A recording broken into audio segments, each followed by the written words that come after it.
It is early February, and a rare occurrence has happened at Hog Wallow farm. It snowed.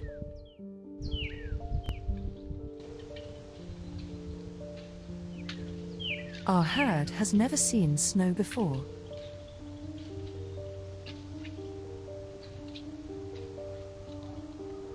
Enjoy the next few moments as you watch the deer look in wonderment at the totally alien environment.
Four hours later.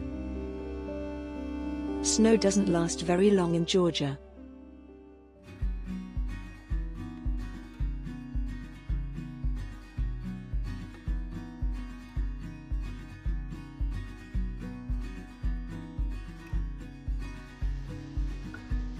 Welcome back to Hog Wallow Farm. It is midwinter, and a lot has been going on with our white-tailed deer herd and our wildlife.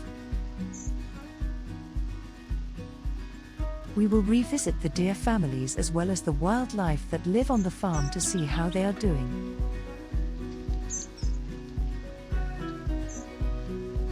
And introduce you to some new members of our wildlife family.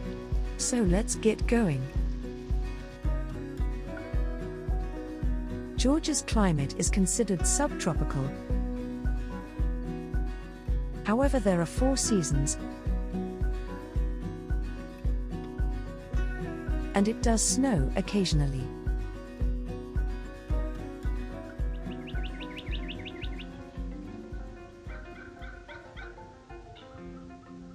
The deer change color with the seasons.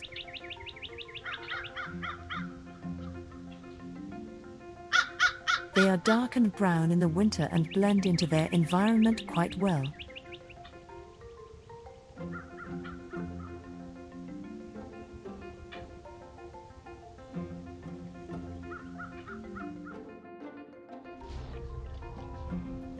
Let's catch up on our deer families and bucks that we have been following.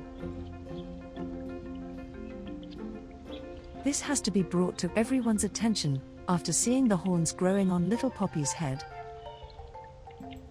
It has been determined that Poppy is a he.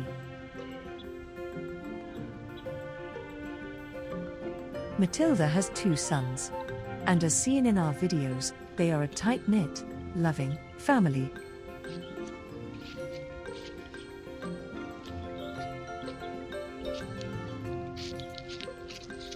However, we will continue calling him Poppy.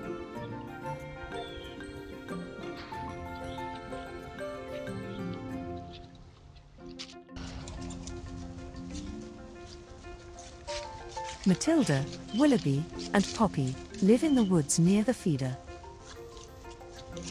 It has been observed that although the does and their fawns spend time together, the families tend to spend a good portion of their time in different sections of the farm.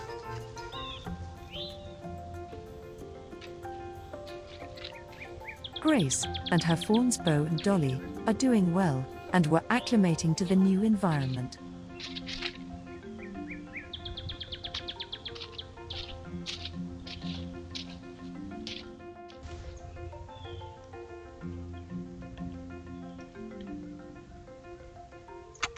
Here we see the deer that hang around the southeast part of the farm.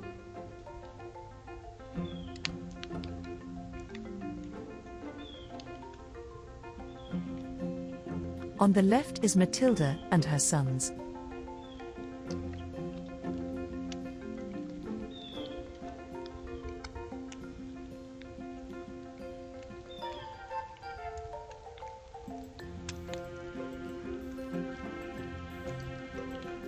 On the right is Georgia and her daughter Dorothy. Dorothy is still a little small as she was a late born. However, she is growing nicely.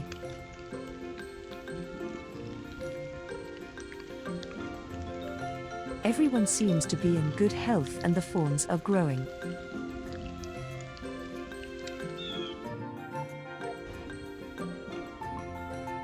Georgia and Dorothy walk by the pond on a winter afternoon.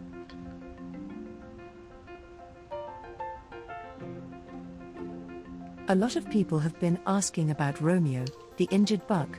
Well, he made it through hunting season and was spotted mid-February near the pond with Grace and her fawns Bo and Dolly. He is walking much better and his injury seems almost healed. We catch up with Romeo as he walks by the communal scrape on a cold, wet, February night.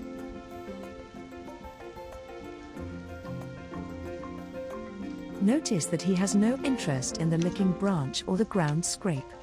This is a good indication that the rut, or mating season, is over. Another good indication that the rut is over is the congregating of bucks. They are now hanging around together rather than chasing does.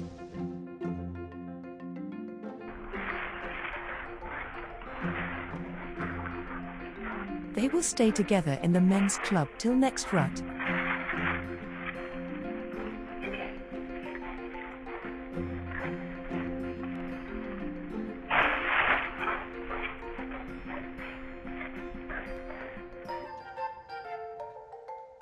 Here are the boys out for a morning stroll. It will not be long before they start shedding their antlers.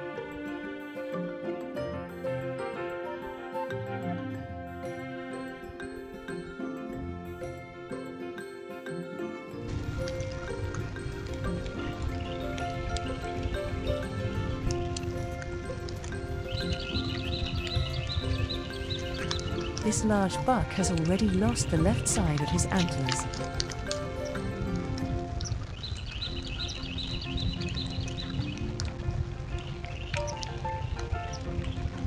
And yes, that is Romeo following up the group with a slight limp.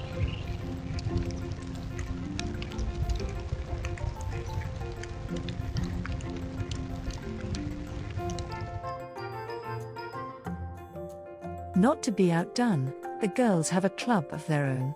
Here we see 10 of them gathered together. Sometimes, doe herds can reach 100 in number.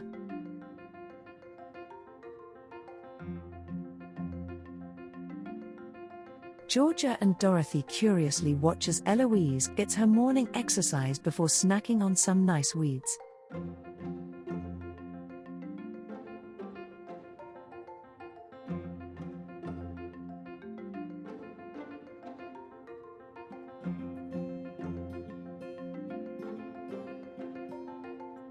This is Rufus. He is the buck that had an altercation and injured Romeo. However, he and Romeo have been seen hanging around together. Now that the rut is over, they are letting bygones be bygones. Deer, like many other animals, show affection.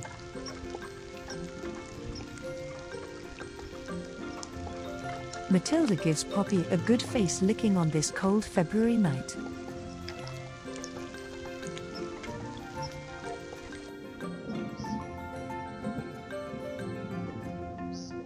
This is thought to be an expression of affection between deer.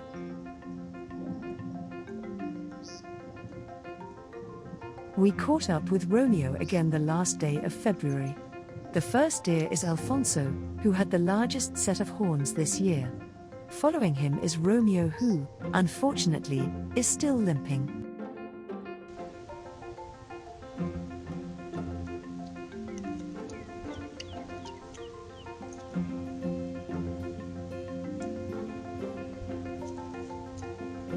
We see Matilda and her sons near the corn feeder in late February. She always shows affection for her boys.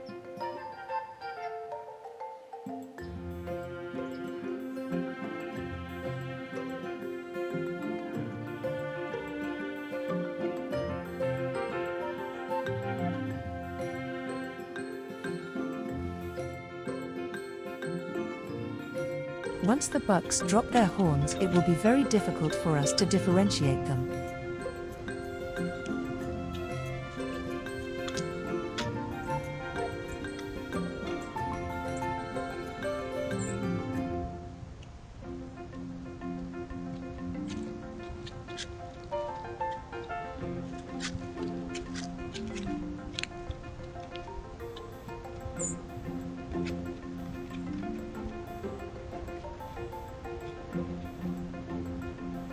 The last buck you may recognize as two-timing Charlie or just plain old Charlie.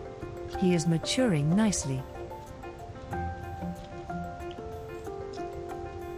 Charlie has been leading a charmed singles life since leaving Matilda, Willoughby, and Poppy. However, rumor has it that he is behind on alimony and fawn support payments.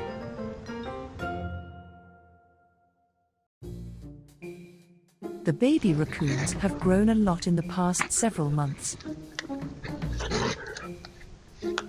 Mo, Larry, and Curly have discovered Matilda's favorite snacking spot, the corn feeder.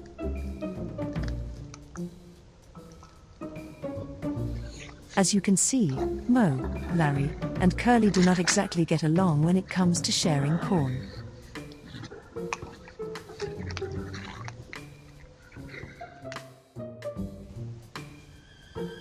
Concrete blocks were placed next to the feeder to make it easier to fill. And the raccoons have learned to dig for corn in the holes.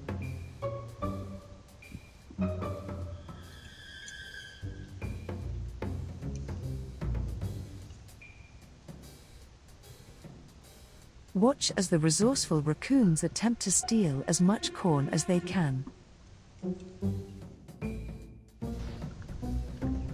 Alfonso the buck was stopping by for a midnight snack, but decided that messing with 3 unscrupulous raccoons was not worth the effort.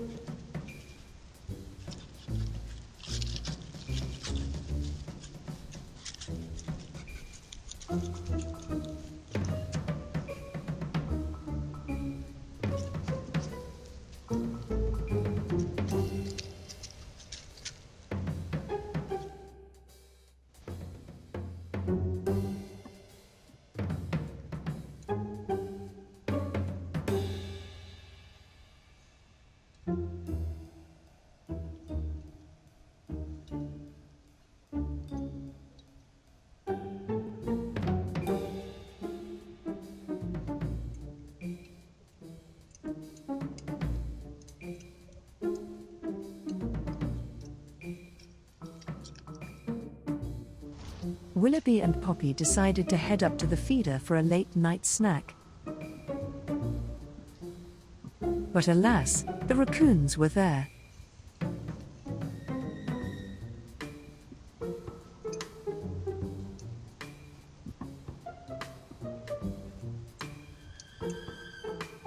Not having seen the raccoons at their feeder before, the boys didn't know what to do.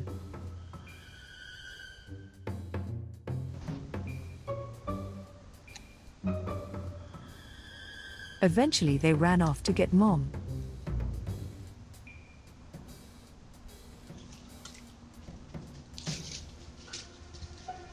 Surely she would know how to handle these marauding raccoons. Matilda definitely had a plan.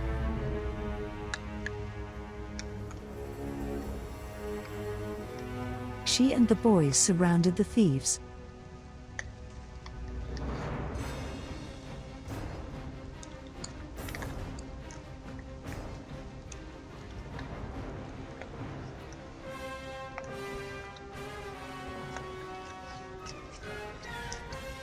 Now raccoons are pretty tough customers. They know how to fight since they fight with each other all the time. However, Matilda knew that her secret weapon was Poppy. She knew that Poppy was a scrapper and would do his best to beat up the thieving raccoons. Now Poppy did not have very big horns yet. In fact, there were just little knots on his head. But he didn't let this deter him from acting as though they were huge. He bucked and stomped. He kept his voracious attacks up for an hour as the raccoons kept sneaking back.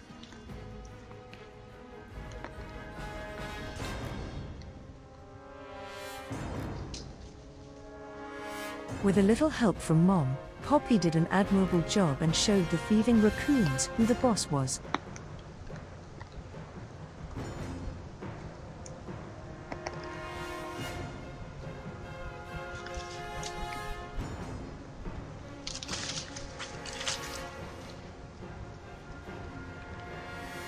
Notice Poppy loosening his neck muscles like Mike Tyson used to do before a fight.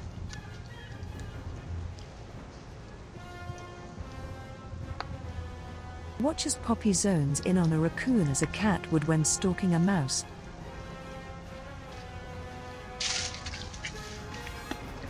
Poppy's actions that night at the feeder made him a legend amongst the local herds.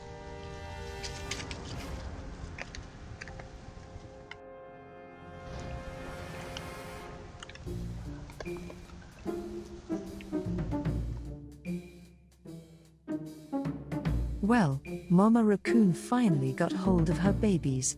She made them go home after the embarrassing episode up at the feeder.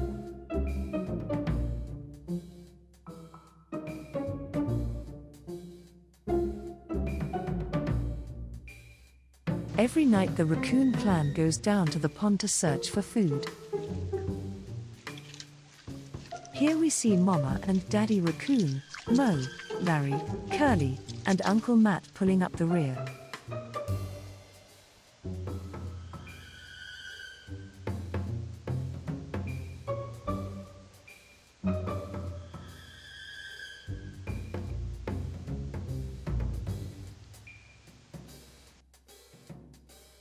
It is a cold winter night as Uncle Matt, always the adept fisherman, catches dinner.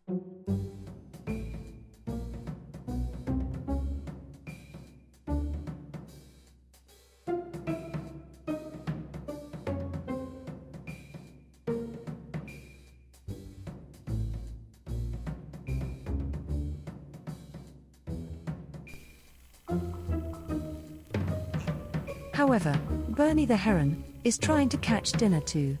As usual, the raccoons managed to disrupt his fishing.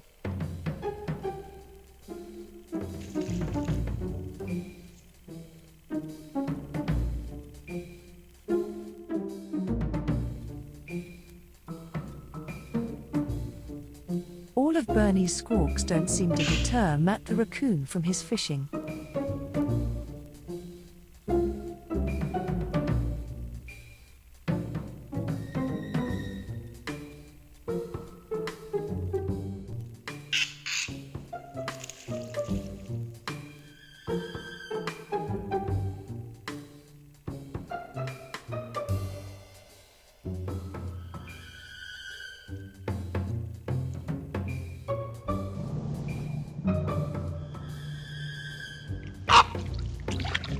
We will have more on Bernie later on.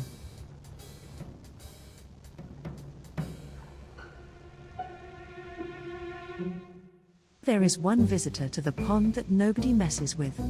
Here is Sally the skunk getting a drink.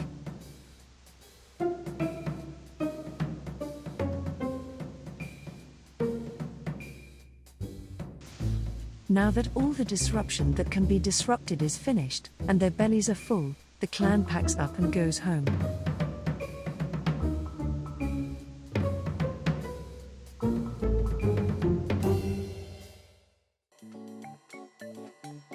Now this is Bernie.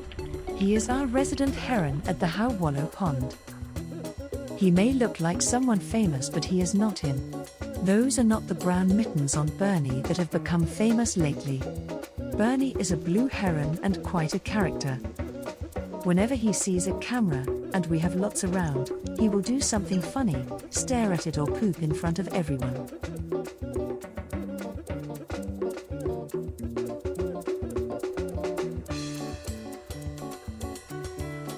Bernie fancies himself a flamingo dancer, but, unfortunately for Bernie, he is not pink. He does try hard though and does have some cool moves.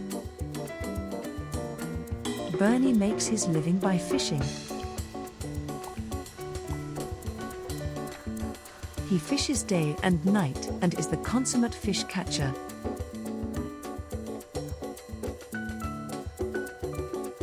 He is keen of eye and extremely stealthy when fishing. Bernie spends most of his time at the north or the south part of the pond, where it is shallow and he can wade in.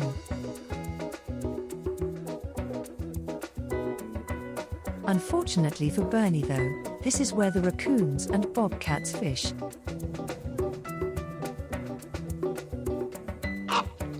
Often this creates a clash of species and Bernie usually does not win. When Bernie flies, it is a sight to behold. With a wingspan of up to 6 feet, he magnificently and gracefully glides through the air. Wrap it up, Bernie. This is Bernie's voice. Songbird he is not.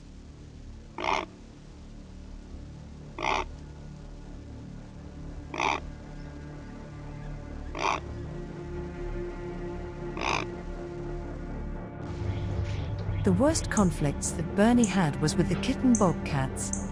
They were on him like a chicken on a June bug for several days and nights.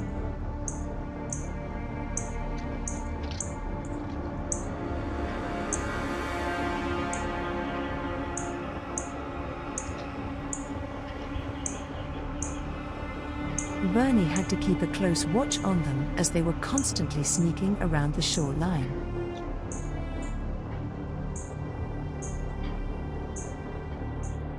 Notice the kitten on the left.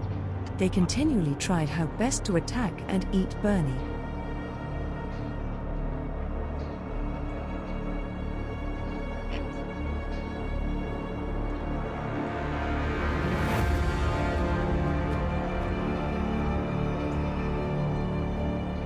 Then it happened. An attempt on Bernie's life. We will see the attack from 2 cameras. Bernie takes off and heads to the south part of the pond, squawking all the way. The kitten then heads in Bernie's direction. However, the kitten had enough for one night.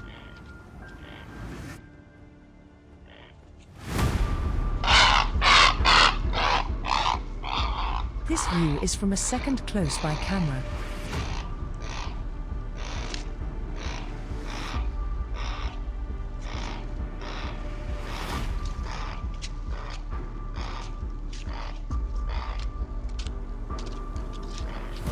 And this is a slow-motion view of the dastardly attack.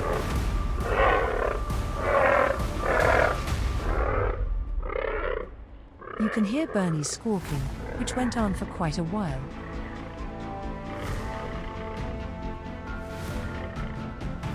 There was a good lesson in the attack for Bernie. Never take your eye off the kittens. After the attack, Bernie keeps a close eye out for anything that might try to eat him, especially the kittens. The night after the attack, Bernie was especially jumpy. Robbie the muskrat was swimming across the pond and surfaced next to Bernie. Both were surprised. Bernie looked a little shell-shocked as Robbie continued on his swim. It never seems to end for poor Bernie. Otto, the resident otter, happened to swim past Bernie and both were surprised. However, Otto and Bernie usually tolerate each other.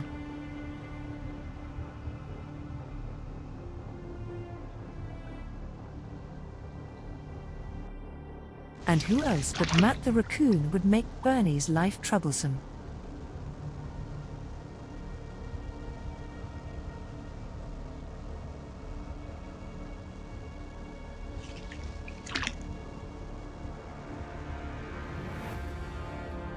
Here is one instance when Bernie came out on top. A black-headed vulture was just trying to get a drink of water. However, after losing many battles lately, Bernie wanted to show dominance over someone, even if it was a friendly vulture. So Bernie did his version of the Karate Kid's famous crane move. It worked. Just the sight of this move put fear in the heart of the vulture and he took off. And Bernie started getting his self-confidence back. We will leave Bernie now and wish him well as we check on the other wildlife at Hog Wallow Farm.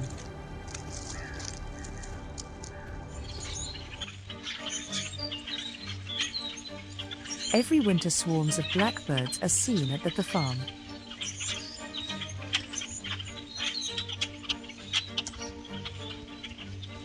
Hundreds of birds flying and feeding together.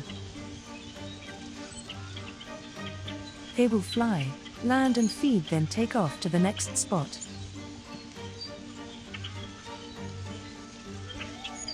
Blackbird flocks seen in Georgia and elsewhere during fall and winter are likely mixed flocks that contain starlings as well as other blackbird-related species. Red-winged blackbirds, rusty blackbirds, common grackles and brown-headed cowbirds.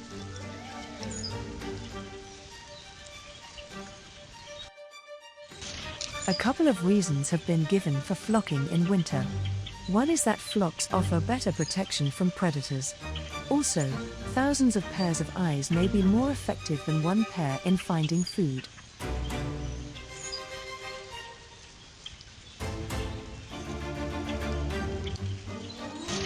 And just like that, they take off and move on.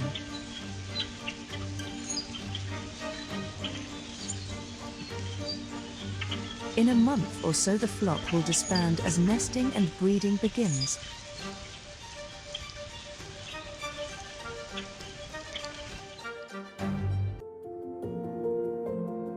There is one raccoon living on the farm that is special.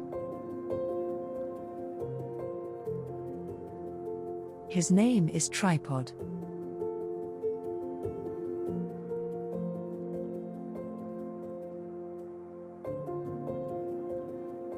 He is a three-legged fellow and nobody seems to know how he lost one of his rear legs.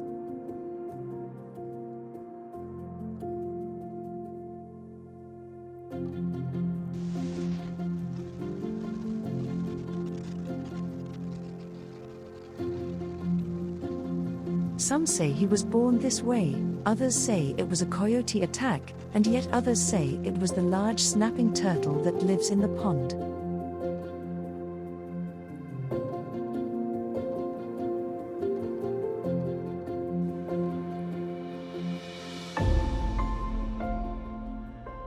Regardless of his handicap, Tripod seems to be doing okay. He doesn't hang around with the other raccoons, and is more of a loner. Other than his handicap, he appears to be in good health and gets around surprisingly well.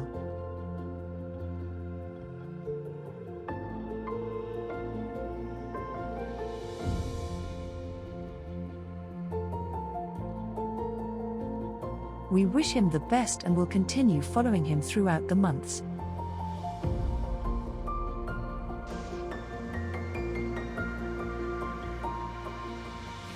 Imagine, if you will, that you are walking through the woods at night. A dark winter's night. Suddenly you hear an awful noise, a noise like you have never heard before. Is it human or animal? You are about to enter the nighttime zone at Hog Wallow Farm.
late morning and a coyote is wandering around the south part of the farm.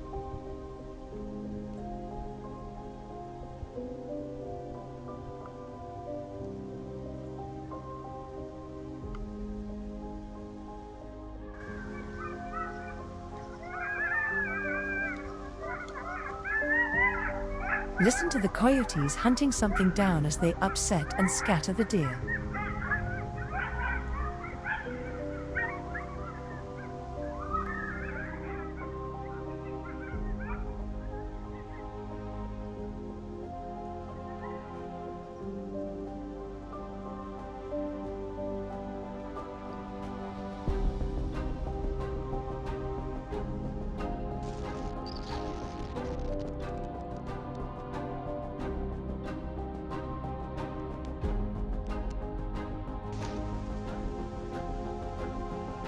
A leisurely stretch.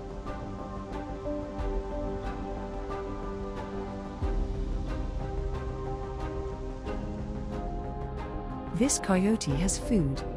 What did he kill?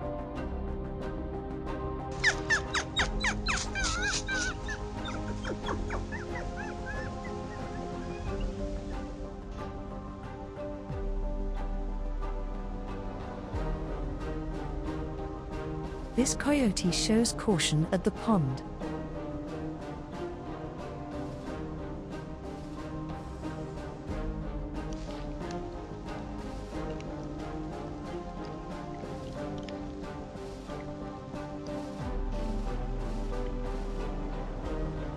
Watch as Pedro the possum keeps a very close eye on the coyote down in the field. Remember, it is completely dark out and these animals can see.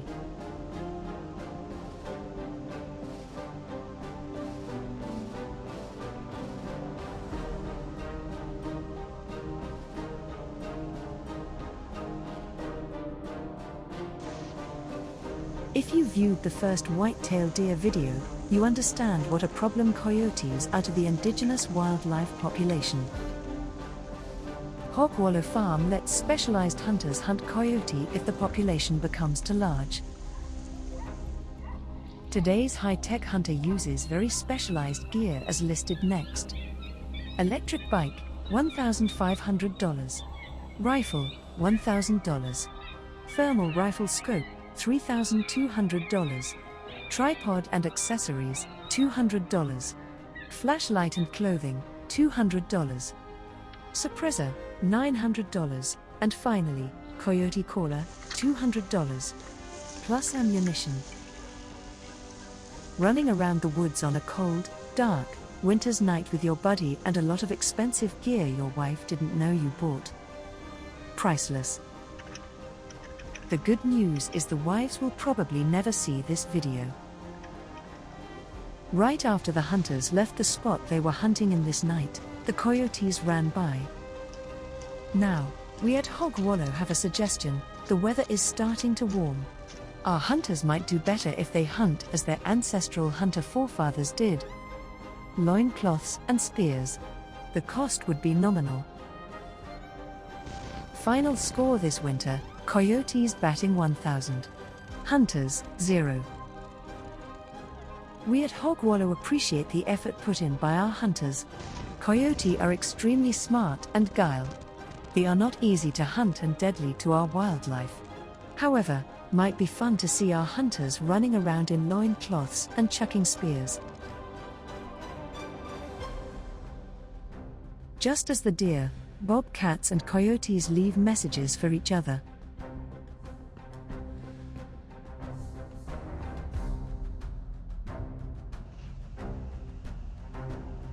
We know for a fact that this message said, "Hey Felix, your old pal Wiley just saying hi. Hunter's gone. Party time."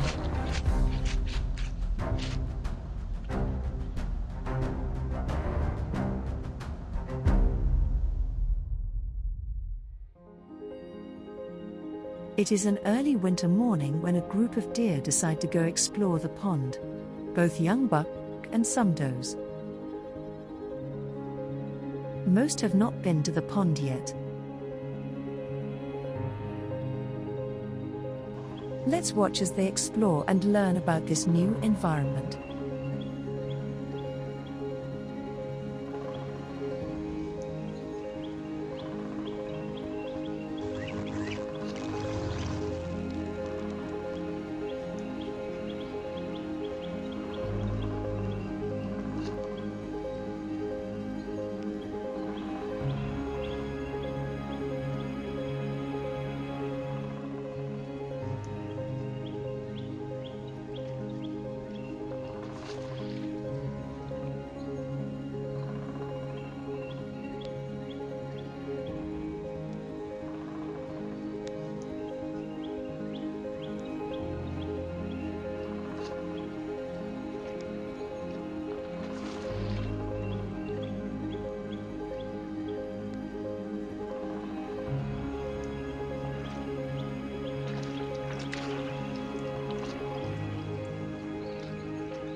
Everybody knows that beavers are the engineers and builders of the animal world.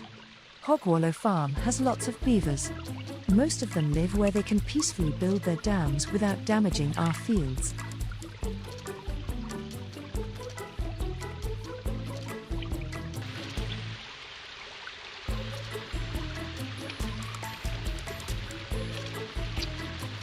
This beaver, however, built her dam where the water backed up into our hay fields. Unfortunately for her, we had to lower part of her dam to drain the fields.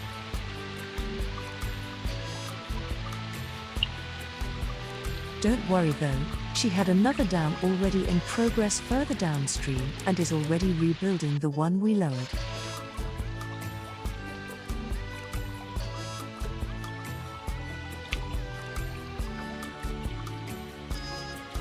Getting videos of working beavers is extremely hard. They almost always work at night.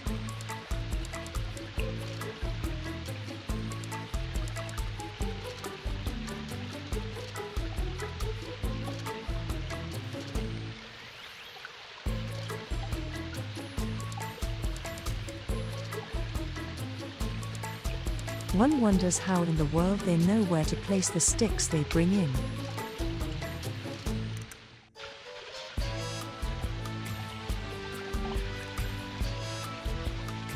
The dams are incredibly strong. Ask anyone who has tried to manually remove one.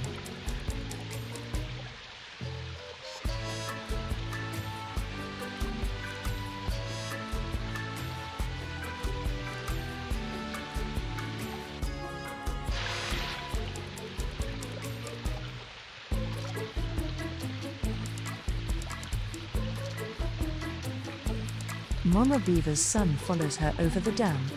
His name is Bucky. He is in engineering school at present.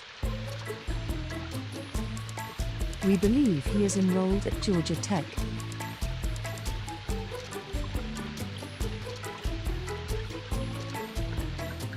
Bucky's grandfather used to star in commercials for Ipana toothpaste. Bucky Beavers Face Guard. Brusha, here's the new iPad. It seems everyone uses the dam as a bridge. A kitten crosses both ways. Pedro the possum crosses, as does our old friend Tripod the raccoon.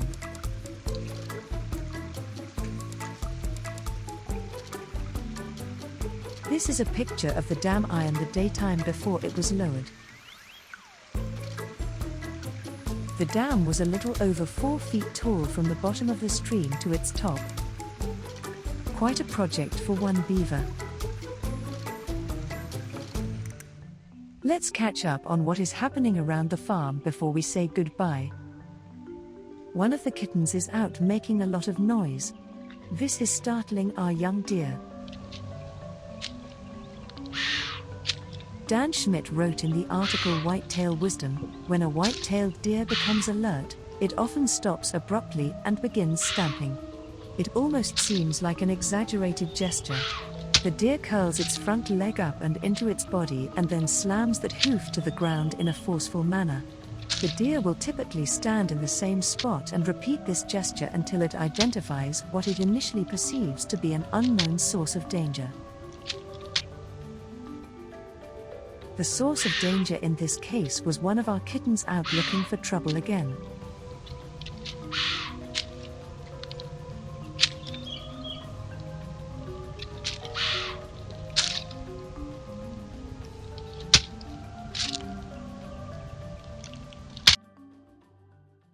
A few of the neighbors' cows escaped from their farm and have been wandering around Hog Wallow for several weeks. They are very hard to catch. Several attempts to do so have failed so far. The cows have made themselves at home. Thus far they have knocked over 3 cameras and slobbered on several more. Hopefully we can corral them soon. Normally deer and cows get along. This calf thinks differently, chasing one of our deer. As we have observed, all species will have problems raising their young from time to time. To us this calf seems a little large to still be feeding off her mother. We have named her Millennial, Millie. Hog Wallow has about 35 cameras scattered about the farm. Lately, the renegade cows have been attacking them. The cows can fog up, slime, and knock over a camera in a heartbeat.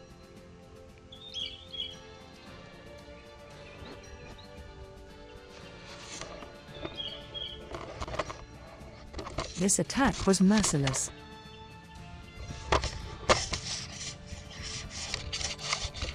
Luckily, the camera was not broken. It was just slimed and dirty.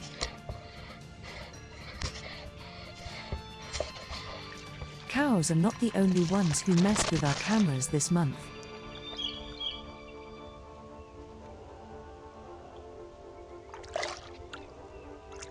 A couple of young bucks decided to play at the edge of the pond in front of the camera that we have sitting in the water.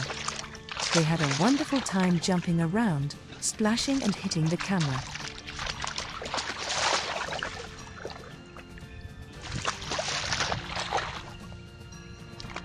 Eventually one fellow decided to turn it around. A deer selfie.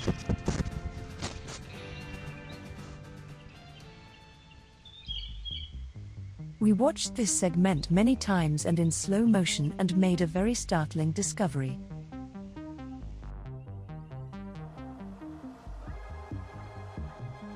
We have stopped frames so that you might see the action significantly slowed down.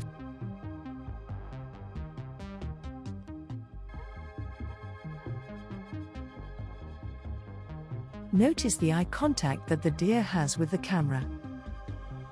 Not only the camera, but the lens on the camera. He looks directly into it. Not once but numerous times, as if he knew where to look, or was performing for us. Note that he jumps sideways as if to show off in front of the lens. He then turned the camera around very smoothly. You would think a camera looked the same from any direction to a deer. Maybe not. Is it possible he wanted it facing forward? We do not know. However, we look forward to more videos from this talented deer.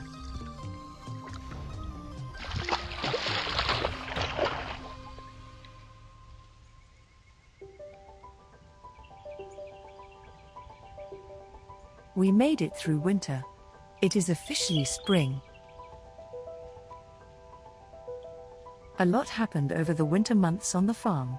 The fawns are growing up and many have left their mothers and now hang around with the bucks or the does in ever-growing herds.